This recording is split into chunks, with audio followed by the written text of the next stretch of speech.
নমস্কার বন্ধুরা, এই চ্যানেলে আরেকটি পর্বে তোমাদের সবাইকে স্বাগত। তো বন্ধুরা, তোমরা কেমন আছো? আশা করি দেশ কিংবা দেশের বাইরে যে যেখান থেকে আমার এই ভিডিওটা দেখছো তারা সবাই ঈশ্বরের কৃপায় ভালো আছো এবং সুস্থ আছো। তো বন্ধুরা, প্রতিদিনের কাজগুলো যদি কিছু টিপস ফলো করে আমরা কাজ করি তাহলে কিন্তু নিজেদের জন্য কিছুটা সময় বের করতে পারি এবং সংসারে কিছুটা আয়ও হয়। তো তারই কিছু জানা অজানা টিপস নিয়ে চলে এসেছি। তো বন্ধুরা, চলো দেরি না করে টিপসগুলো দেখে ফেলি এবং টিপসগুলো তোমাদের কাছে কেমন লাগে অবশ্যই তোমাদের মতামত কমেন্ট করে জানিয়ে দিও। আর ভিডিওতে একটা লাইক করে দিও, আর এই চ্যানেলে যদি নতুন হয়ে থাকো তাহলে সাবস্ক্রাইব করে আমার পাশে থেকো। বন্ধুরা, তোমাদের একটা কমেন্ট এবং লাইক আমার ভিডিও করার আগ্রহটা বাড়িয়ে দেয়। বন্ধুরা, আমরা তো ব্রাশ করি, কিন্তু ব্রাশ করার পর ব্রাশের মধ্যে কিন্তু অনেক খাবার দাবারের টুকরো এটার মধ্যে কিন্তু আটকে যায়, আর লেগে থেকে সেটা কিন্তু অনেক দীর্ঘদিন থাকার ফলে সেটা কিন্তু আমাদের কিন্তু বন্ধুরা এখানে কিন্তু ব্যাকটেরিয়া বাসা বাঁধতে থাকে। তো ব্যাকটেরিয়া বাসা বাঁধতে থাকে, যদি আমরা মাঝে মধ্যে এরকম একটু গরম জল এবং লবণ নিয়ে তারপরে এই ব্রাশটাকে এটার মধ্যে কিছু সময় আমরা ভিজিয়ে রেখে দেই, তাহলে কিন্তু বন্ধুরা আমাদের এটার মধ্যে যে ব্যাকটেরিয়া রয়েছে সেগুলো কিন্তু কেটে যাবে, আর আমাদের কিন্তু অসুখ বিসুখ হওয়ার সম্ভাবনা কিন্তু একদমই থাকবে না। এভাবে করে কিন্তু আমাদের অসুখ বিসুখ হয়ে থাকে। তো এভাবে করলে কিন্তু সেটা থেকে আমরা কিন্তু ব্যাকটেরিয়ার থেকে মুক্ত থাকতে পারবো, এই ব্রাশগুলোকে মুক্ত রাখতে পারবো। তো আশা করি ভালো লেগেছে। তো চলো বন্ধুরা, আমরা পরবর্তী টিপসটা দেখে নেই।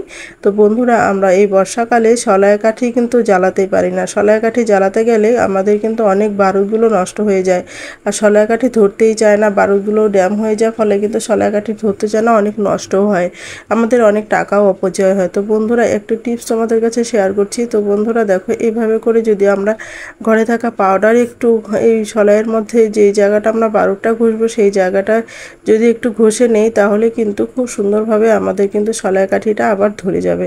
তো দেখো, তোমাদেরকে দেখাচ্ছি কত সুন্দরভাবে সলায় কাঠিটা ধরে যাবে। তো দেখো বন্ধুরা, একবার চেষ্টা করাতেই কিন্তু ধরে গেল। তো নিভে গেল, এর জন্যই উপরে ফ্যান চলছে সেই জন্য নিভে গেল। তো এভাবে করে কিন্তু আমরা সলায় কাঠি কিন্তু অপচয় থেকে বাঁচাতে পারি। তো বন্ধুরা, চলো আপনার পরবর্তী টিপসটা দেখে নেই। তো বন্ধুরা, এই বর্ষাকালে কিন্তু আমাদের সূর্য কিন্তু নষ্ট হয়ে যায়। বর্ষাকাল কেন, সবসময় কিন্তু সূর্যগুলো যদি আমরা যে একটু যত্ন না নিই তাহলে কিন্তু সেটা নষ্ট হয়ে যায়। তো বন্ধুরা, জং ধরে যায়। তো তোমরা এই কাজটি করতে পারো। তোমরা যদি একটু সামান্য পরিমাণ নারকেল তেল দিয়ে তারপরে সুচগুলোর মধ্যে মেখে তারপরে তোমরা যদি রেখে দাও, তাহলে কিন্তু সুচগুলো নষ্ট হবে না, আর কিন্তু আমাদের নতুন করে সুচ কিনেও আনতে হবে না। তো এভাবে করে কিন্তু সুচের তোমরা যত্ন নিতে পারো। আশা করি তোমাদের এই টিপসটিও ভালো লেগেছে। তো চলো বন্ধুরা, আমরা পরবর্তী টিপসটা দেখে নেই। তো বন্ধুরা, আমাদের বাড়িতে যখন আমরা বয়স্ক মহিলারা থাকুক আর নিজেদের মধ্যে অনেকেই হয় যে সূর্যে কিন্তু সুতো পড়াতে খুব প্রবলেম হয়, অনেক চেষ্টা করার পরেও সেটা হয় না, তখন কিন্তু বিরক্তি লাগে। তো বন্ধুরা, আমাদের ঘরে যে নেল পালিশগুলো রয়েছে, নেল পালিশ যদি এরকম করে একটু সুতোর মাথায় এরকম করে লাগিয়ে একটু টেনে নাও, তাহলে কিন্তু শক্ত হয়ে যাবে, আর ফলে কিন্তু আমাদের চটচট 1 সেকেন্ডও লাগবে না। কিন্তু দেখো বন্ধুরা, খুব সহজে আমরা সুতো পরিয়ে নিতে পারবো। তো বন্ধুরা, এভাবে করে কিন্তু বিশেষ করে বয়স্কদের খুব সুবিধা হবে। তো বন্ধুরা, তোমরা কিন্তু বাড়িতে এভাবে ট্রাই করতে পারো।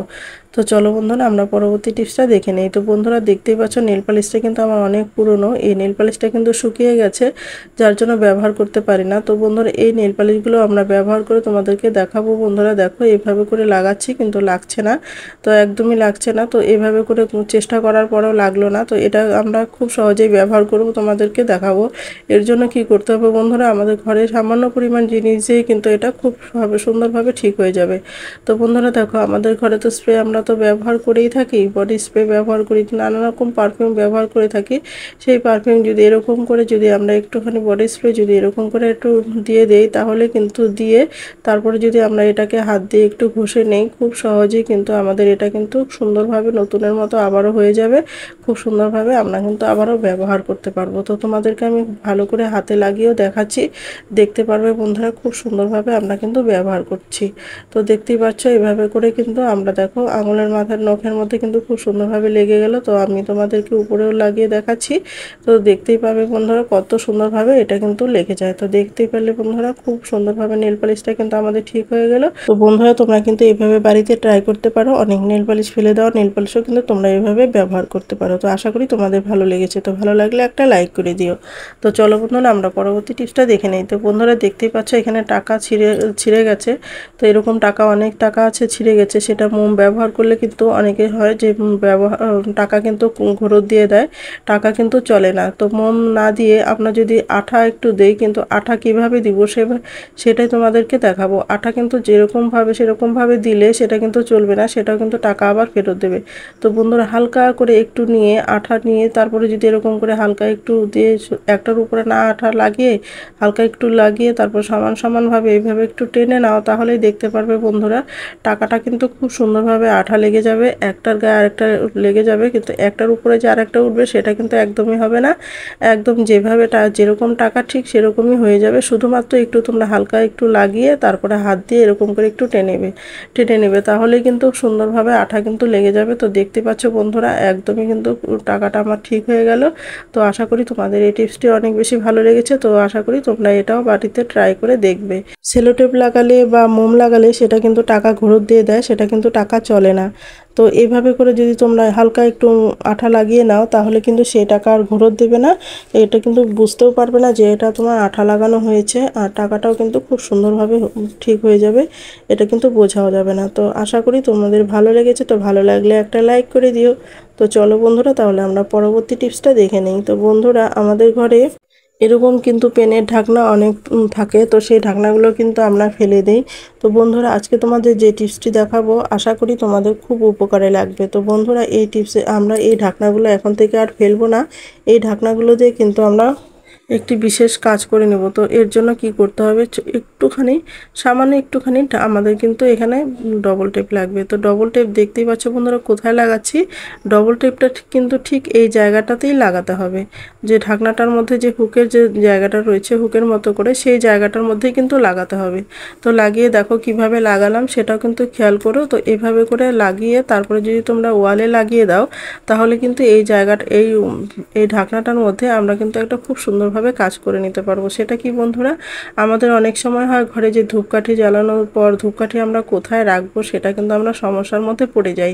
তো এভাবে করে যদি ধূপকাঠি রেখে দেওয়া যায়, তাহলে কিন্তু দেয়ালের মধ্যেও যে দাগ হবে সেটাও কিন্তু হবে না, দেয়াল থেকে অনেকটা দূরে থাকবে, কোনো কিছুতে আগুনের ছিটা লাগা সেটাও কিন্তু সম্ভাবনা থাকবে না।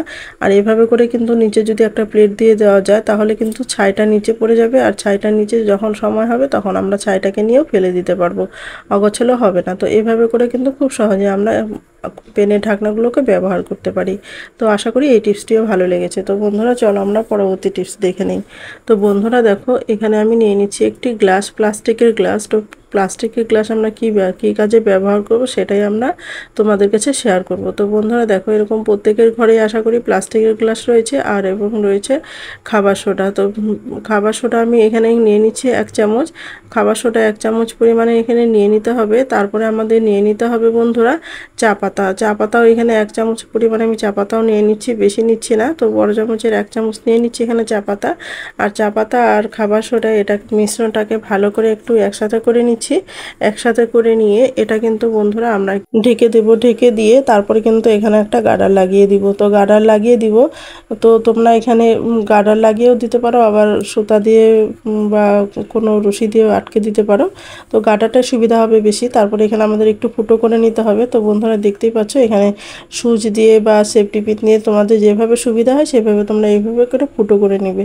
তো ফুটো করে নিয়ে তারপরে বন্ধুরা আমরা এটা কি কাজে ব্যবহার করব, বন্ধুরা দেখ ফ্রিজের এক কোণে আমি এটা রেখে দিচ্ছি। তো যেখানে তোমরা খুশি এক কোণে রেখে দিতে পারো, কোনো অসুবিধা নেই। তো বন্ধুরা দেখো অনেক সময় হয় কি ফ্রিজের থেকে নানা রকম বাজে দুর্গন্ধ বেরোতে থাকে, আর খাবার আলগা থাকার জন্য মানে না ঢেকে রাখার জন্য সেটা থেকে কিন্তু খাবারের থেকেও গন্ধ ছড়ায়, এবং নানা রকম খাবারে একসাথে মিশে একটা বাজে দুর্গন্ধও ছড়ায়। তো বন্ধুরা এইভাবে করে যদি তোমরা রেখে দাও, তাহলে কিন্তু বাজে দুর্গন্ধ একদমই হবে না। আর কিন্তু তোমরা চেষ্টা করবে খাবারগুলো একটু সবসময় ঢেকে রাখতে, আর অযথা যে জিনিসটা দরকার নেই সেই জিনিসটা ফ্রিজে না রাখাটাই ভালো।